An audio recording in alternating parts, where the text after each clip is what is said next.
Today, I want to talk about a very important concept, and that is avoiding burnout. So, what we ideally want to do is to work within a threshold that is pushing ourselves but not going too far. And so, the concept of redlining a car's engine is when you essentially push on the gas as far as it can go. And what happens is you push on the gas, and it can if you do it in a prolonged manner, cause damage to the engine.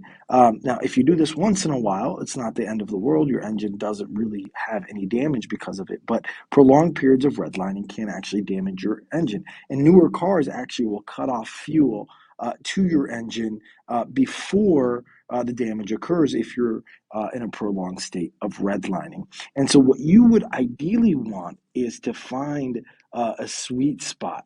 And that sweet spot essentially is a place where you can get work done, but not really overextend yourself. You got to feel it out and know when you're passing through your limits and going and redlining. Because what happens is there's a recovery period. When you redline, when you go too far in studying or working or whatever it is, what happens is you now have to enter a recovery period. You're eating into your tomorrow. And so the analogy that I give in this, another one, is the action potential. What happens is once the action potential initiates from resting potential, what you'll end up seeing is you'll get the depolarization and then it repolarizes. And then it goes into a hyperpolarized state.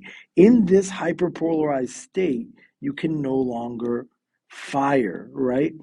You can no longer fire an action potential. And so, why is this super important? This is the same thing with burnout. I argue that if you get to that state where you do fire or you go too far, you end up having a period where you can no longer get any work done. And this is essentially hyperpolarization or the resting state after you've burnt out. You're unmotivated, you're exhausted, you don't want to do any work.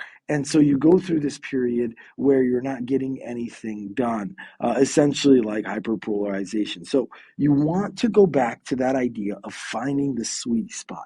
On a daily basis, push yourself as far as you can go, but know when it's too far that will start eating into tomorrow. This is an important skill for you guys to develop over the years because you'll use it day in, day out as you go on to bigger and better things.